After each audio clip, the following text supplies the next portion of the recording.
आज हम वेव में साउंड वेव की बात करेंगे। साउंड वेव, ठीक है। तो देखो साउंड वेव, आप लोगों ने देखो एक सबसे इंपॉर्टेंट चीज क्या पढ़ा। अब हम लोग साउंड वेव की बात करेंगे तो यहां पर क्या हो जाएगा, speed of sound wave, heading करेंगे स्पीड ऑफ साउंड वेव, ठीक है।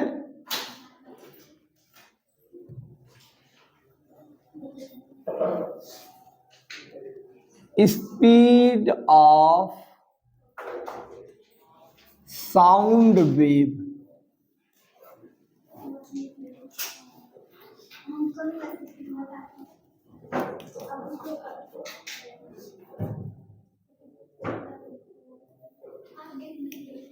देखो बेटा यहां ध्यान दो। साउंड वेव पहले हम लोग एयर में लेंगे। क्या लेंगे? एयर में। तो पहला नंबर क्या लिखेंगे यहां पे? Speed of sound wave in air. Speed of sound wave in air. Air का मतलब गैसे, गैसेज में। यहां देखिए बेटा, गैस में लेंगे। साउंड वेव को हम लोग कहां लेंगे? गैस में। कैसे करना है? न्यूटन ने अपना एक बताया। न्यूटन ये कहते थे कि जो मीडियम है ना वो आइसोथर्मल है। मतलब आइसोथर्मल का सेंस क्या हो गया? मीडियम जो है उनके टेम्परेचर जो है वो कांस्टेंट है। समझ गए? न्यूटन के अनुसार, न्यूटन ने स्पीड ऑफ साउंड वेव दिया मीडियम, इसमें गैसों में। उन्होंने कहा कि जो ये मीडियम है, एयर है, इसमें पूरे एयर का टेम्परेचर आइसोथर्मल है, यानी टेम्परेचर कांस्टेंट है। समझ गए? इससे उन्होंने क्या निकाला? स्पीड ऑफ जो साउंड निकाला ना वो 280 मीटर 280 मीटर पर सेकेंड निकाला, जो एक्चुअल में गलत था। ये बहुत साल तक ये चीजें चली। तो फिर उसके बाद एक साइंटिस्ट आए, लाप्लांस। लाप्लांस कहे कि ऐसी बात नहीं है, मीडियम आइसोथर्मल नहीं है, मीडियम एडियाबैटिक है, यानी मीडियम की हीट कांस्टेंट है, टेम्परेचर कांस्टेंट नहीं है।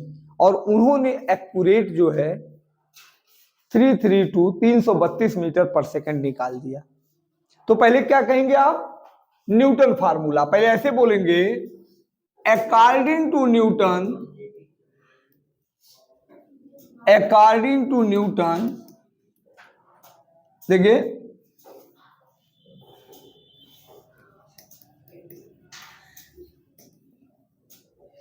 Speed of sound,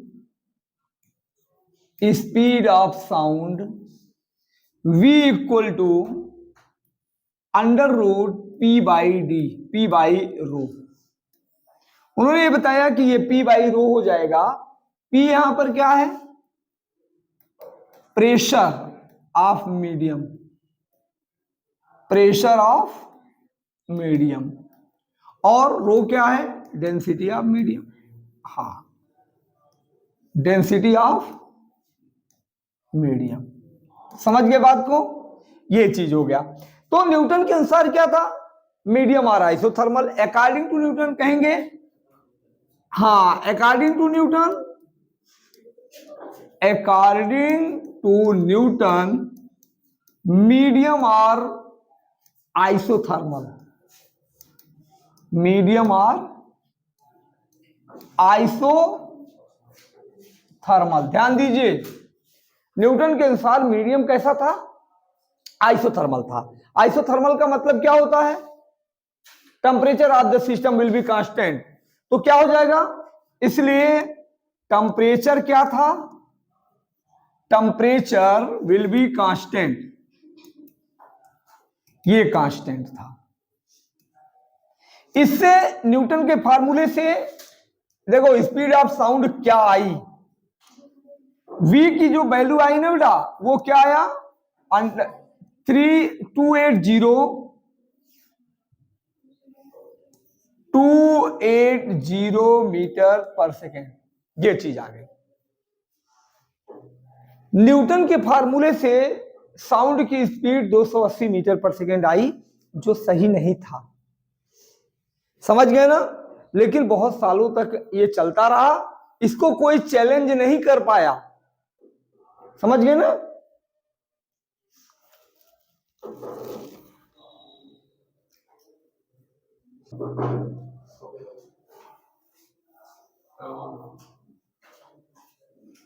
complete. देखो बेटा, अब क्या होता है, इस फार्मूले को लाप्लांस ने चैलेंज किया, कहा नहीं ये गलत है, मीडियम आइसोथर्मल नहीं था, मीडियम एडियाबैटिक था, और उससे उसने क्या निकाला, एकदम बिल्कुल 332 मीटर पर सेकेंड, 332 मीटर पर सेकेंड साउंड की स्पीड निकाल दिया, यानी साउंड स्पीड वेव गैसों में निकाल दिया उसने। तो आप क्या कहते हो, इसके बाद क्वेश्चन आता है लाप्लांस करेक्शन। हेडिंग डालिए, लाप्लांस करेक्शन, लाप्लांस करेक्शन, ठीक है, on the speed of sound, on the speed of sound, Laplace correction on the speed of sound, ठीक है ना। तो क्या कहा उसने, अकॉर्डिंग टू लाप्लांस मीडियम और adiabatic, according to Laplace medium और एडियाबैटिक,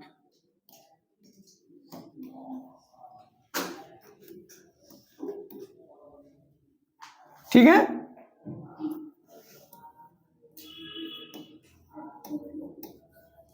एडियाबैटिक, ठीक है। तो उसने यहां पर क्या कहा कि मीडियम जो है वो एडियाबैटिक है, that is heat of medium will be constant, heat of medium will be constant, ठीक है बेटा।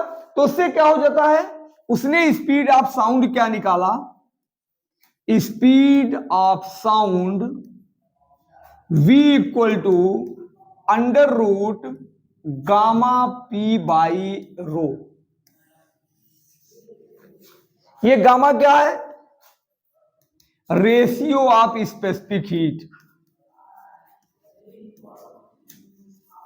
Ratio of specific heat. इससे उसने क्या निकाला, एकदम एक्यूरेट 332 मीटर पर सेकेंड निकाला, जो करेक्ट था, समझ गए।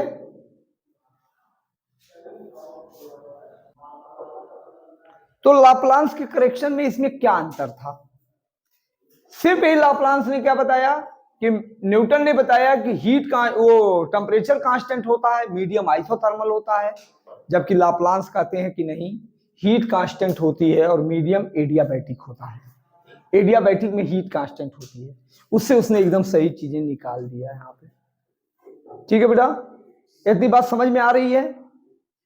अब क्या करना होता है कि फैक्टर, जो ये क्वेश्चन पूछता है, देखो ये भी एक क्वेश्चन ये आपके पेपर में पूछता है, कहता है स्पीड ऑफ साउंड का न्यूटन का फार्मूला बताइए और इसको लाप्लांस ने कैसे करेक्शन किया।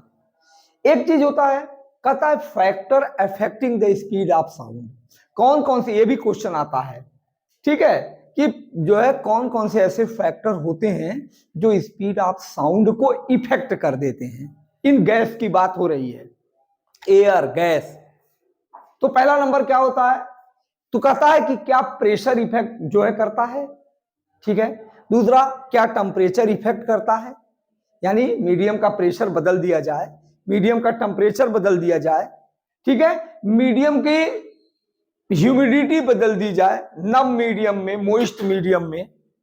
तो इन सब मीडियम में क्या जो है इफेक्ट आएगा स्पीड ऑफ साउंड पर, समझ गए ना।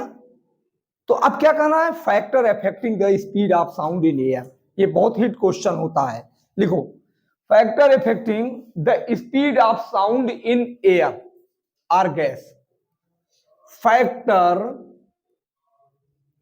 ऑब्जेक्टिव में भी पूछेगा और बड़े क्वेश्चन में भी ये पूछता है। Factor affecting the speed of sound, speed of sound in gas. ठीक है, ठीक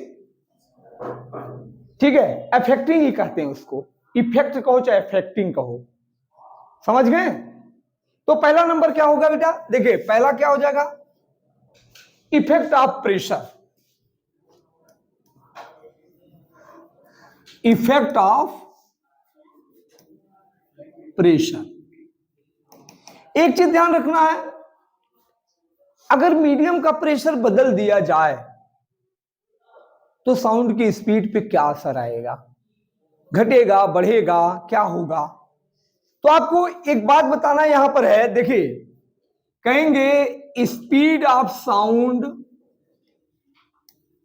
ऐसे फार्मूले से बताना है, sound in air V equal to कितना होता है, ये लेना है मेन फार्मूला जो सही है, गामा P बाई रो। तो आप एक बात बताओ यहां क्या दिख रहा है, अगर प्रेशर बढ़ जाए तो V क्या हो जाएगा, बताओ, अगर प्रेशर बढ़ जाए तो V क्या होगा, बढ़ जाएगा। देखो यहां ध्यान दीजिए, न्यूमिनेटर में है ना, लेकिन कुछ ऐसी चीजें होती हैं जो फार्मूले में होने के बाद भी उनको बढ़ाने घटाने से चीजें नहीं बदलती हैं, जैसे यहां पर भी होगा। ऐसा क्यों होगा, जिस रेशियो में आप P बढ़ाओगे उसी रेशियो में मीडियम की डेंसिटी भी बढ़ जाएगी। तो P बाई रो का रेशियो ऑलवेज कांस्टेंट रहेगा हमेशा।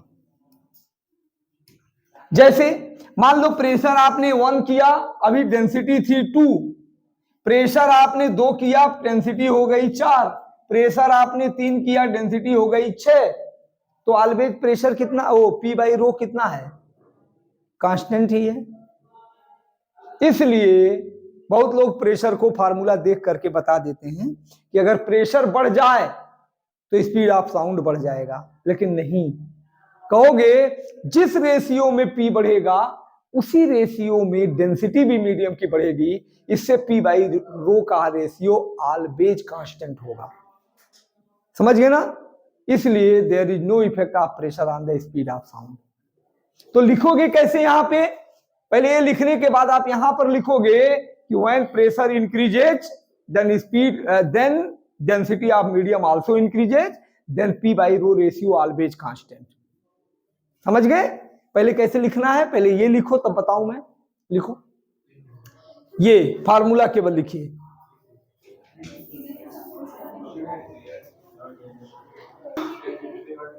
फार्मूला लिखिए, बस केवल फार्मूला लिखना, ये नीचे वाला नहीं लिखना। लिखिए when pressure of medium increases, when pressure of medium increases. ये बेटा समझना इसको, बहुत लोग इसको गलत ऑब्जेक्टिव में क्वेश्चन करके आएंगे। When pressure of medium increases then density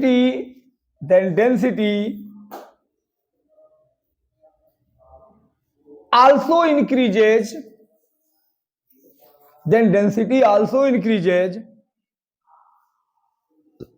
Due to this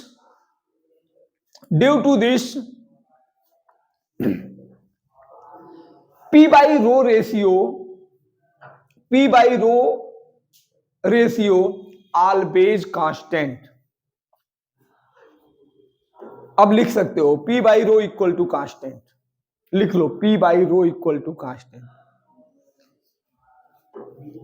P by rho ratio always constant,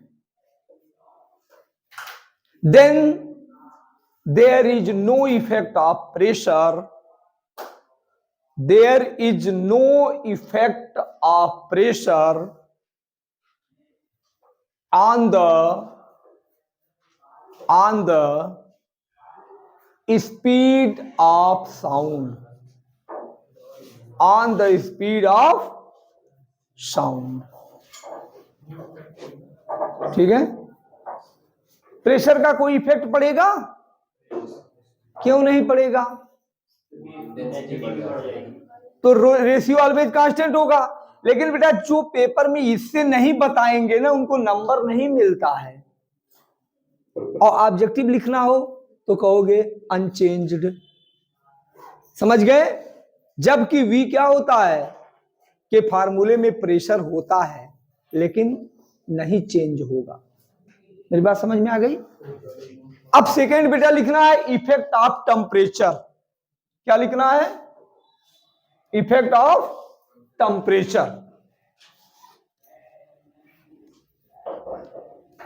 effect of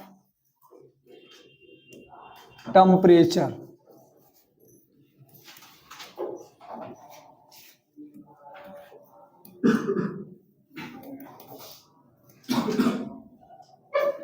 ठीक है, टेम्परेचर का इफेक्ट कैसे होगा? देखिए, जब तक फार्मूले में एक कोई फार्मूला मिल जाए आपको, उसमें प्रेशर, उसमें टेम्परेचर भी हो, तो आपके लिए आराम हो जाएगा।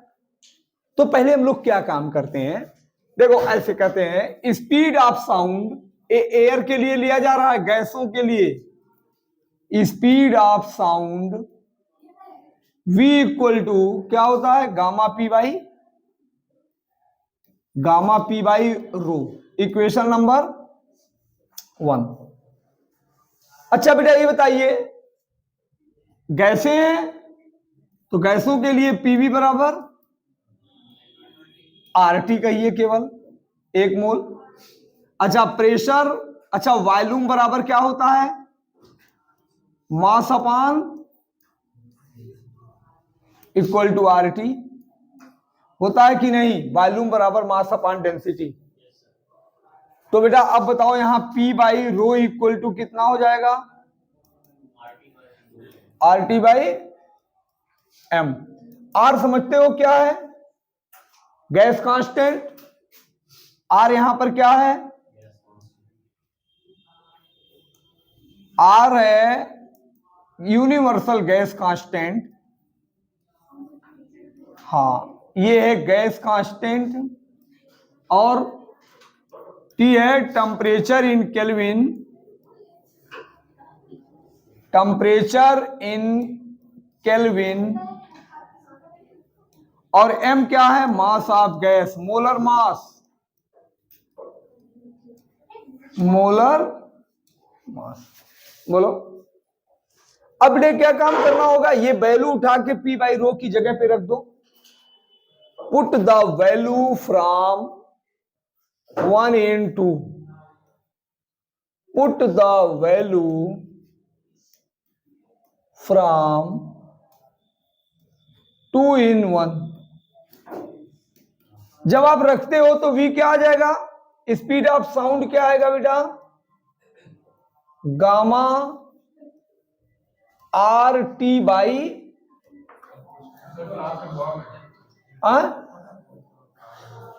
क्या हुआ? Gamma RT by M। बोलो बेटा।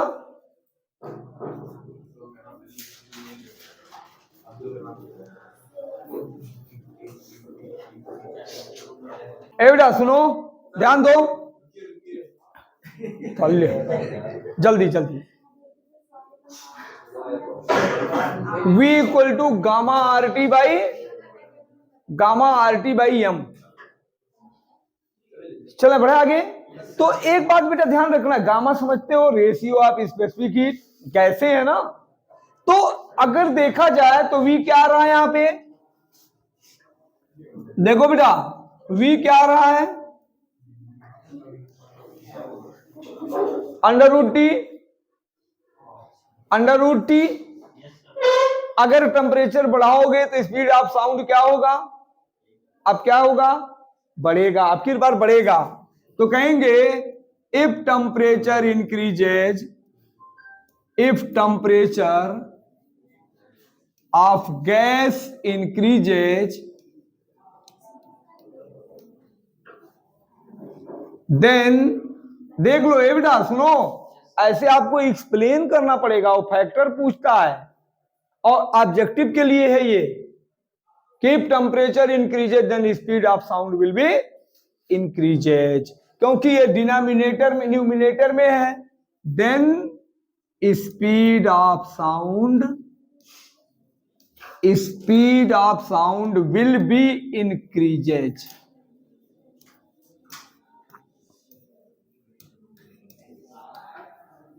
आप ऐसे बना सकते हो, और न्यूमेरिकल लगाने के लिए देखो आप ऐसे भी कर सकते हो, v1 by v2 equal to under root t1 by t2। देखो कर सकते हैं, ऐसे कर सकते हैं कि नहीं, तो ऐसे कर सकते हो। इस तरीके का फार्मूला आपको एक जगह मिला रहा होगा, कहां पे, root mean square speed under root 3RT by m था ना। तो बेटा ये इफेक्ट ऑफ टेम्परेचर किसके, इफेक्ट ऑफ टेम्परेचर, अगर टेम्परेचर बढ़ाओगे तो स्पीड ऑफ साउंड क्या होगी, बढ़ जाएगी। केवल एक लाइन लिख के तो आपको नंबर नहीं मिलेगा एग्जाम में, जब तक आप इसको बताओगे नहीं ऐसे तब तक नहीं मिलेगा। ये तो ऑब्जेक्टिव के लिए हो गया, हाँ बढ़ गया घट गया, ठीक है, लेकिन प्रेशर का इफेक्ट नहीं पड़ता है, ठीक है बेटा। अच्छा तीसरा क्या होता है, इफेक्ट ऑफ मॉइस्चर, ह्यूमिडिटी, नमी का इफेक्ट। जब मौसम नम हो जाता है ना, जैसे बरसात हो जाती है तो मौसम नम हो जाता है, होता है बेटा ना, तो साउंड की स्पीड क्या होती है। देखो मॉइस्चर में क्या होता है ना, कि जब मौसम मॉइस्चर हो जाता है तो थोड़ा उसमें नमी आ जाती है ना, तो नमी आने से डेंसिटी बढ़ जाती है, और अगर डेंसिटी बढ़ जाएगी तो ये देखो, यहां देखो ऐसे, अगर ये बढ़ जाएगा तो V क्या हो जाएगा, घट जाएगा, नहीं घटेगा। आप खुद देखो, अगर डिनोमिनेटर बढ़ गया तो फिर वो क्या हो जाएगा, घट जाएगा, बताओ बेटा, वो तुरंत घट जाएगा। तो आप क्या बोलोगे, अब लिखो इफेक्ट ऑफ मॉइस्चर, क्या लिखना है, इफेक्ट ऑफ मॉइस्चर या इफेक्ट ऑफ ह्यूमिडिटी। तीसरा मॉइस्चर, क्या स्पेलिंग है,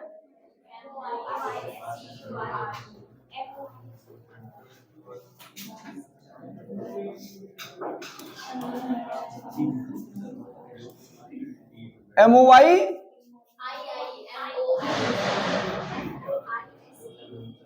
अरे ह्यूमिडिटी लिखो यार, कैमरा हो रहा है ना, ठीक है। ए बेटा अब क्या होगा, ए देखो जी, बात नहीं कहेंगे, ह्यूमिडिटी वाले मॉइस्चर वाले मीडियम में क्या हो जाएगा, डेंसिटी क्या होगी, बढ़ जाएगी, बढ़ेगी कि नहीं बढ़ेगी, आप बताओ। कहेंगे when atmosphere is moist, when atmosphere is moist,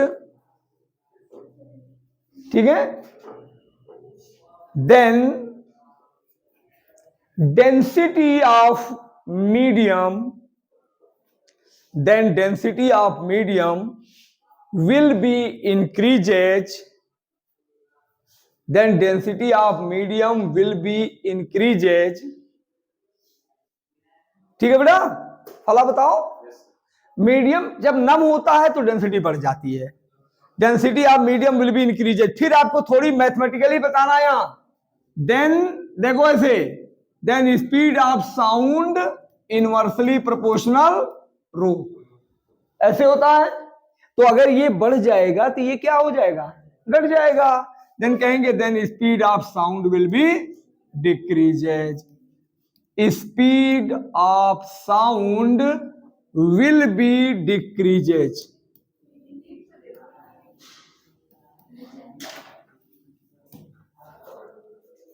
बोलो बेटा, समझ गए?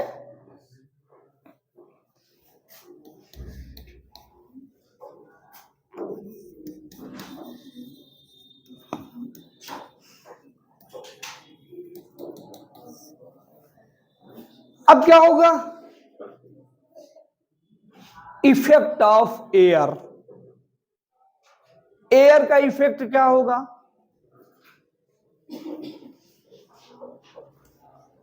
बोलो।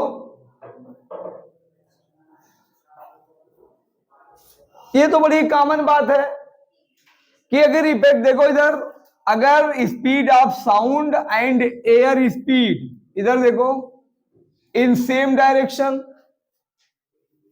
अगर सेम डायरेक्शन में हो रहा है, जैसे आप इधर हवा बह रही है और आप बोल रहे हो, यहां कोई ऑब्जर्वर वहां सुन रहा है, तो आप क्या करोगे? यहां से बोलोगे तो उसको तेजी से सुनाई देगा। जब स्पीड ऑफ साउंड और एयर दोनों एक डायरेक्शन में हो तो क्या हो जाएगा? स्पीड ऑफ साउंड बढ़ जाएगा, नहीं बढ़ेगा? ये सपोर्ट कर रहा है ना, ये सपोर्ट कर रहा है कि नहीं है? ऑपोजिट डायरेक्शन में होगा, जैसे मान लेते हैं कि एयर इधर से इधर आ रही है, ऐसे चल रही है, तो मैं बोल रहा हूं तो आप तेजी से सुन जाओगे, नहीं सुनोगे कि नहीं? और अगर एयर इधर से आ रही है और मैं बोल रहा हूं तो आप धीमे सुनोगे, ऐसा होगा कि नहीं होगा? तो क्या कहेंगे? पहला नंबर लिख लीजिए, when speed of air and speed of sound in same direction,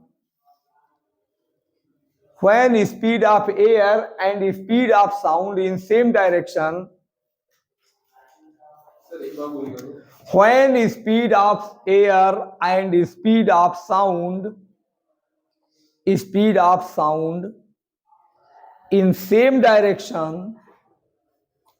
direction, then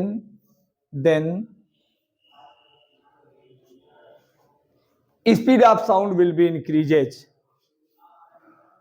speed of sound will be increases. ये तो बड़ी कॉमन बात है कि नहीं बेटा? कॉमन बात है कि नहीं है? और अपोजिट होंगे तो क्या होगा? Speed of sound will be decreases. इसको लिखने की जरूरत नहीं है यार, ठीक है, छोड़ दीजिए इसको। अब इतना के बाद अब क्या करना बेटा? स्पीड ऑफ साउंड और रूट मीन स्क्वायर स्पीड में रिलेशन क्या होता है? लिख लीजिए, हेडिंग डालो, relation between speed of sound, relation between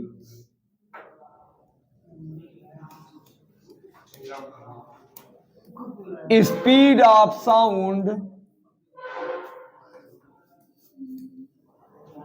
speed of sound and root mean square speed, root mean square, RMS बोलते हैं बेटा ना इसको, रूट मीन स्क्वायर स्पीड। तो इसमें आपको रिलेशन बताने हैं, तो रिलेशन कैसे बताओगे? पहले आप कहोगे speed of sound in air क्या होता है? हाँ, speed of sound in air V equal to gamma R T by M होता है। आरएमएस स्पीड क्या होती है? Root mean square speed. V RMS क्या होता है? Under root 3RT by M होता है नहीं? ये डिवाइड कर लो, डिवाइडिंग 1/2, डिवाइडिंग 1/2,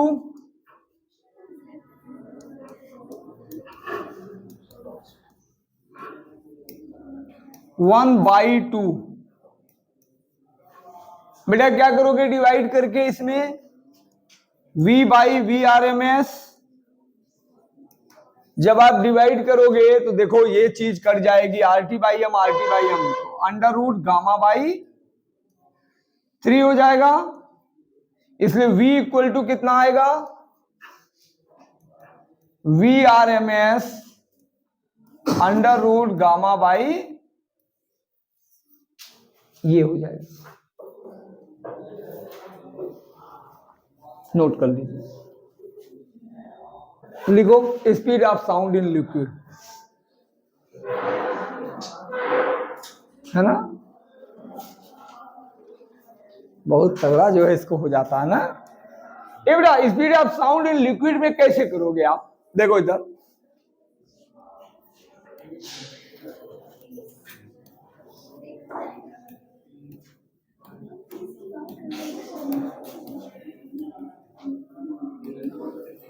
देखिए, ये सारे जो फार्मूले आएंगे ना, ये कहीं डिराइव किए हुए नहीं है, डिराइव नहीं किए जाएंगे। एक्चुअल में speed of sound in liquid ऐसे बोलेंगे, V equal to under root B plus 4/3 eta और बाई रो। देखो यहां पे देख रहे हो बेटा, यहां पर B क्या होगा, bulk modulus of elasticity, bulk modulus of elasticity, elasticity देख रहे हो ना।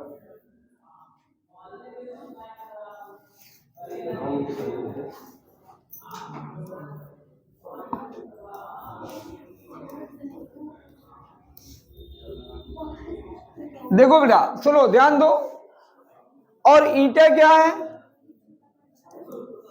Modulus of rigidity, modulus of rigidity, ध्यान दीजिए, मॉडुलस ऑफ रिजिडिटी। लेकिन लिक्विड के अंदर रिजिडिटी नहीं मानी जाती, मानी जाती है क्या बताओ, कहेंगे फॉर लिक्विड ईटा क्या होगा बेटा, ईटा क्या होगा, 0। लिक्विड की रिजिडिटी 0 मानी जाती है, तो आप फार्मूला आपके पास क्या आएगा, इसलिए स्पीड ऑफ साउंड क्या होगा, speed of sound V equal to under root B by rho, ये हो जाएगा B by rho, speed of sound. B bulk modulus होता है, वाटर का बल्क मॉडुलस रखोगे, वाटर की डेंसिटी रखोगे बेटा, तो लगभग 3100 मीटर पर सेकेंड साउंड की स्पीड वाटर के अंदर आती है।